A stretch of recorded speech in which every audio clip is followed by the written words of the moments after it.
ସକାଳୁ ବାସି ମୁହଁରେ ମାତ୍ର 3 ଥର ପଢ଼ି ଦିଅନ୍ତୁ ଏହି ଗୋଟିଏ ମନ୍ତ୍ର। ଗ୍ୟାରେଣ୍ଟି ଦେଉଛି ସନ୍ଧ୍ୟା ସୁଦ୍ଧା ସେ ଝିଅ ଆପେ ଆପେ ପଟିଯିବ। ନିଜେ ଆସି ଆପଣଙ୍କ ସହିତ କଥା ହେବ, ଆପଣଙ୍କୁ ଭଲ ପାଉଛି ବୋଲି କହିବ।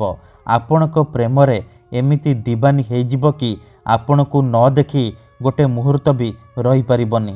କେବଳ ଆପଣଙ୍କୁ ସକାଳୁ ଉଠିବା ମାତ୍ରେ ବାସି ମୁହଁରେ ମାତ୍ର 3 ଥର ଏହି ମନ୍ତ୍ରକୁ ପଢ଼ିବାର ଅଛି। ତାପରେ ଦେଖିବେ ଚମତ୍କାର। ଗ୍ୟାରେଣ୍ଟି ଦେଉଛି ଯେଉଁ ଝିଅ ପଟୁନଥିଲା ସେ ଝିଅ ଆପେ ଆପେ ପଟିଯିବ। ଯଦି ଆପଣ କେଉଁ ଝିଅ ବା ବିବାହିତା ନାରୀକୁ ମନେ ମନେ ଭଲ ପାଉଛନ୍ତି, ତାର ସୁନ୍ଦରତାକୁ ଦେଖି ତା ଆଡ଼କୁ ଆକର୍ଷିତ ହେଉଛନ୍ତି, କିନ୍ତୁ ଯେତେ ଚେଷ୍ଟା କଲେ ମଧ୍ୟ ତାକୁ ପଟେଇ ପାରୁନାହାନ୍ତି, ତାକୁ ନିଜର ମନ କଥା କହିପାରୁନାହାନ୍ତି, ଆଉ ଆପଣ ଚାହୁଁଛନ୍ତି କି ସେ ଝିଅ ବା ନାରୀ ନିଜେ ଆସି ଆପଣଙ୍କୁ ଭଲ ପାଉଛି ବୋଲି କହୁ, ତେବେ ଆଜିର ଏହି ଭିଡ଼ିଓଟି ଆପଣଙ୍କର ଇଚ୍ଛାକୁ ପୂରଣ କରିବ। କାରଣ ଆଜିର ଏହି ଭିଡ଼ିଓଟିରେ ମୁଁ ଆପଣଙ୍କୁ ଶିଖେଇବି ଦୁନିଆର ସବୁଠାରୁ ମହାଶକ୍ତିଶାଳୀ ବଶୀକରଣ ମନ୍ତ୍ର। ଏହି ମନ୍ତ୍ରକୁ ଯଦି ଆପଣ ସକାଳୁ ବାସି ମୁହଁରେ ପଢ଼ିଦେବେ, ଗ୍ୟାରେଣ୍ଟି ଦେଉଛି ଯେତେ ସୁନ୍ଦରୀ ଝିଅ ହେଇଥାଉ ବା ପଡ଼ିଶା ଘର ଭାଉଜ ଆପଣଙ୍କର ବଶରେ ହେଇଯିବ। ପାଗଳି ପରି ଆପଣଙ୍କୁ ଭଲ ପାଇବ। ଆପଣଙ୍କ ପ୍ରେମରେ ଏମିତି ଦିବାନୀ ହେଇଯିବ କି ଆପଣଙ୍କୁ ଛାଡ଼ି ରହିପାରିବନି। ନମସ୍କାର ଫ୍ରେଣ୍ଡସ୍, ଓଡ଼ିଆ ଫଣ୍ଡା ଚ୍ୟାନେଲକୁ ଆପଣମାନଙ୍କୁ ସ୍ୱାଗତ। ଆଜିର ଏହି ବଶୀକରଣ ସବୁଠାରୁ ପ୍ରଚଣ୍ଡ ମହାଶକ୍ତିଶାଳୀ ବଶୀକରଣ। ଏହାର ପ୍ରୟୋଗ କେବେ ବି ଖାଲି ଯାଏନି। ଯିଏ ବି ଏହାକୁ କରିଛି ସଫଳ ହେଇଛି। ବର୍ଷ ବର୍ଷ ଧରି ଭାଙ୍ଗି ଯାଇଥିବା ପୁରୁଣା ପ୍ରେମକୁ ଫେରାଇ ଆଣିପାରିଛି। ଶାଶୁ, ନଣନ୍ଦ, ଦିଅର, ଭାଉଜ କାହାକୁ ବି ନିଜ ବଶରେ କରି ତାଠାରୁ କିଛି ବି କାମ ହାସଲ କରିପାରିଛି। ତେଣୁ ଆପଣ ବି ବିଶ୍ୱାସର ସହିତ ଏହି ବଶୀକରଣ କରିକି ଦେଖନ୍ତୁ। ତାପରେ ଦେଖିବେ ଚମତ୍କାର। କିପରି ସେହି ସମୟଠାରୁ ସେ ଝିଅ ବା ବିବାହିତା ନାରୀ ଆପଣଙ୍କ ବଶରେ ହେଇଯିବ। ଯାହା ଚାହିଁବେ ତାହା କରିବ। ଆପଣଙ୍କ ପ୍ରେମରେ ଏମିତି ଦିବାନୀ ହେଇଯିବ କି ଆପଣଙ୍କୁ ଛାଡ଼ି ରହିପାରିବନି। ତେବେ ଏହି ବଶୀକରଣ ଆପଣ କିପରି କରିବେ, କେମିତି କରିବେ, ମୁଁ ଆପଣଙ୍କୁ ଶିଖେଇବି। ସମ୍ପୂର୍ଣ୍ଣ ପ୍ରୟୋଗ ବିଧି ଠିକ୍ ଭାବରେ ଶିଖେଇବି। ଜାଣିବା ପାଇଁ ଆପଣ ଭିଡ଼ିଓଟିକୁ ମୂଳରୁ ଶେଷ ପର୍ଯ୍ୟନ୍ତ ପୁରା ଧ୍ୟାନ ସହିତ ଦେଖନ୍ତୁ। ତେବେ ଯାଇକି ଆପଣ ସମ୍ପୂର୍ଣ୍ଣ ପ୍ରୟୋଗ ବିଧି ଜାଣିପାରିବେ। ଅଧାରୁ ଛାଡ଼ିକି ପଳେଇଲେ କିମ୍ବା କାଟି କାଟି ଦେଖିଲେ ଆପଣ କିଛି ବି ବୁଝିପାରିବେନି। ପରେ କହିବେ ଗୁରୁଜୀ ଆପଣଙ୍କର ବଶୀକରଣ କାମ କରୁନି। ଦେଖନ୍ତୁ, ବଶୀକରଣ ବିଧି ଜାଣିବା ପୂର୍ବରୁ ଗୋଟିଏ ଛୋଟିଆ କଥା ମନେ ରଖନ୍ତୁ।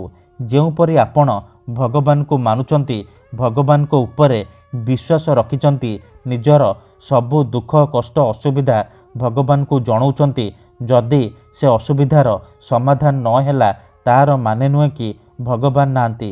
ସେହିପରି ମନ୍ତ୍ରତନ୍ତ୍ର ହୁଏ, ବଶୀକରଣ କାମ କରେ, କିନ୍ତୁ ଏହାକୁ ଆପଣଙ୍କୁ ସିଦ୍ଧ କରିବାକୁ ପଡ଼ିବ।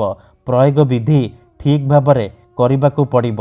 ତେବେ ଯାଇ ମୁଁ ଆପଣଙ୍କୁ ଗ୍ୟାରେଣ୍ଟି ଦେଉଛି ଆପଣ ଯେଉଁ ଝିଅ ବା ବିବାହିତା ନାରୀକୁ ଚାହିଁବେ ତାକୁ ମୁହୂର୍ତ୍ତକ ଭିତରେ ପଟେଇ ପାରିବେ, ନିଜ ପ୍ରେମରେ ଦିବାନୀ କରିପାରିବେ, ତାଠାରୁ ନିଜର ମନ ମୁତାବକ କାମ ହାସଲ କରିପାରିବେ। ତେବେ ବଶୀକରଣ କରିବା ପୂର୍ବରୁ ବଶୀକରଣ ବିଷୟରେ କିଛି ଜାଣି ରଖନ୍ତୁ। ବଶୀକରଣ କ'ଣ ପାଇଁ କରାଯାଏ?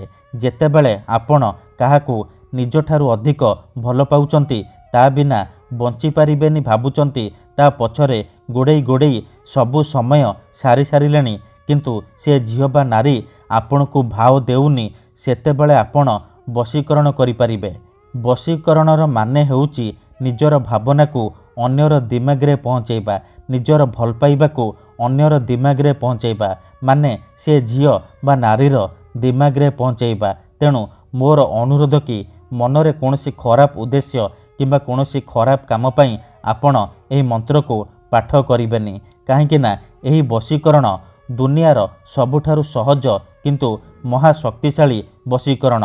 ଏହି ମନ୍ତ୍ରକୁ ଯଦି ଆପଣ ସକାଳୁ ଉଠିବା ମାତ୍ରେ ବାସି ମୁହଁରେ ପଢ଼ିଦେବେ, ସେପଟେ ସେ ଝିଅ ବା ବିବାହିତା ନାରୀ ଆପଣଙ୍କ ଆଡ଼କୁ ଆକର୍ଷିତ ହେବାକୁ ଲାଗିବ, ବିଚଳିତ ହୋଇ ଉଠିବ। ଯେପର୍ଯ୍ୟନ୍ତ ଆପଣଙ୍କୁ ଦେଖିନି, ଆପଣଙ୍କ ସହିତ ସମ୍ପର୍କ ରଖିନି, ସିଏ ଖାଲି ଛଟପଟ ହେବ। ତେଣୁ ଯଦି ଆପଣ ଏହି ବଶୀକରଣ କରିବାକୁ ଚାହୁଁଛନ୍ତି, ସେ ଝିଅ ବା ନାରୀକୁ ପଟେଇବାକୁ ଚାହୁଁଛନ୍ତି, ତାକୁ ନିଜ ବଶରେ କରି ତାଠାରୁ ନିଜର ମନ ମୁତାବକ କାମ ହାସଲ କରିବାକୁ ଚାହୁଁଛନ୍ତି, ତେଣୁ ମୋର ଆପଣମାନଙ୍କୁ ଅନୁରୋଧ କି ଆପଣ ଭିଡ଼ିଓଟିକୁ ମୂଳରୁ ଶେଷ ପର୍ଯ୍ୟନ୍ତ ପୁରା ଧ୍ୟାନ ସହିତ ଦେଖନ୍ତୁ। ତା ପୂର୍ବରୁ ଯଦି ଆପଣ ଆମ ଚ୍ୟାନେଲକୁ ପ୍ରଥମ ଥର ଆସିଛନ୍ତି, ତେବେ ଦୟାକରି ଚ୍ୟାନେଲକୁ ସବସ୍କ୍ରାଇବ୍ କରି ପାଖରେ ଥିବା ବେଲ୍ର ଆଇକନ୍କୁ ମଧ୍ୟ ଦବାଇ ଦିଅନ୍ତୁ, ଯାହାଦ୍ୱାରା ଆମେ ଯେଉଁ ବି ଭିଡ଼ିଓ ଅପଲୋଡ଼ କରିବୁ ସର୍ବପ୍ରଥମେ ଆପଣ ଦେଖିପାରିବେ। ମନେ ରଖନ୍ତୁ, ଏହି ବଶୀକରଣ ବିଧିକୁ ଆପଣ କେଉଁ ବି ବାରରେ କରିପାରିବେ, କିନ୍ତୁ ଯେବେ ବି କରିବେ ସକାଳୁ ବାସି ମୁହଁରେ କରିବେ। ବିନା ହାତ ଗୋଡ଼ ମୁହଁ ଧୋଇକି ସକାଳୁ ବାସି ମୁହଁରେ କରିବେ। ପ୍ରଥମେ ଆପଣ କ'ଣ କରିବେ, ଧ୍ୟାନ ସହିତ ଶୁଣନ୍ତୁ। ଯେତେବେଳେ ରାତିରେ ଶୋଇବା ପାଇଁ ଯିବେ, ଗୋଟିଏ ଗ୍ଲାସରେ ଚିନି ପାଣି ଆଣିବେ। ତାପରେ ସେ ପାଣି ଗ୍ଲାସକୁ ନିଜର ସାମ୍ନାରେ ରଖିବେ, ଆଉ 7 ଥର ସେଇ ଝିଅ ବା ନାରୀର ନାମ କହିବେ, ଯାହାକୁ ଆପଣ ନିଜ ବଶରେ କରିବାକୁ ଚାହୁଁଛନ୍ତି। ପ୍ରଥମେ ଆପଣ ସେ ଝିଅ ବା ନାରୀକୁ ମନେ ମନେ ଭାବିବେ, ତାର ମୁହଁକୁ ନିଜ ମନରେ ଭାବିବେ। ତାପରେ 7 ଥର ତାର ନାମ କହି ପାଣି ଗ୍ଲାସରେ 3 ଥର ଫୁଙ୍କିଦେବେ। ତାପରେ ସେ ପାଣି ଗ୍ଲାସକୁ ନିଜର ଖଟ ତଳେ ରଖିକି ଶୋଇପଡ଼ିବେ। ଯଦି ଆପଣ ଖଟରେ ଶୋଉନାହାନ୍ତି, ତଳେ ଶୋଉଛନ୍ତି, ତେବେ ଆପଣ ସେ ପାଣି ଗ୍ଲାସକୁ ନିଜର ମୁଣ୍ଡ ପାଖରେ ରଖିକି ଆପଣ ଶୋଇପଡ଼ିବେ। ସକାଳୁ ଉଠିବା ମାତ୍ରେ ବାସି ମୁହଁରେ, ବିନା ହାତ ଗୋଡ଼ ଧୋଇକି ବାସି ମୁହଁରେ ଆପଣ ଆଖି ବନ୍ଦ କରିକି ସେଇ ଝିଅ ବା ବିବାହିତା ନାରୀକୁ ମନେ ମନେ ଭାବିବେ, ତାର ମୁହଁକୁ ନିଜ ମନରେ ଭାବିବେ। ତାପରେ ଏହି ମନ୍ତ୍ରକୁ ମାତ୍ର 3 ଥର ପଢ଼ିବେ। ତାପରେ 3 ଢୋକ ପାଣି ଆପଣ ପିଇଦେବେ। ଦେଖନ୍ତୁ, ମନେକର ଆପଣ ଯେଉଁ ଝିଅ ବା ନାରୀକୁ ବଶରେ କରିବାକୁ ଚାହୁଁଛନ୍ତି, ତାହାର ନାମ ହେଉଛି ସବିତା, ତେବେ ଆପଣ ମନ୍ତ୍ରକୁ ଏହିପରି ପଢ଼ିବେ, ସବିତା ତୀବ୍ର ବଶୀଭୂତଂ, ସବିତା ତୀବ୍ର ବଶୀଭୂତଂ। ଥରେ ଆପଣ କହିବେ ସବିତା ତୀବ୍ର ବଶୀଭୂତଂ, ଗୋଟିଏ ଢୋକ ପାଣି ପିଇଦେବେ।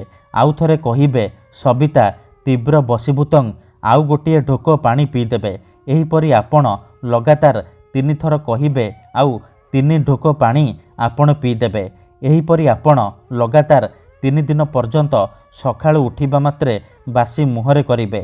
ମନେ ରଖନ୍ତୁ, ଏହି ବିଧିକୁ ଆପଣ ଅଧାରୁ ଛାଡ଼ିବେନି। ଲଗାତାର 3 ଦିନ ପର୍ଯ୍ୟନ୍ତ ସକାଳୁ ଉଠିବା ମାତ୍ରେ ବାସି ମୁହଁରେ ଏହିପରି କରିବେ। ତାପରେ ଦେଖିବେ ଯେଉଁ ଝିଅ ପଟୁନଥିଲା, ସେ ଝିଅ କିପରି ଆପଣଙ୍କର ବଶରେ ହେଇଯିବ, ଆପେ ଆପେ ପଟିଯିବ।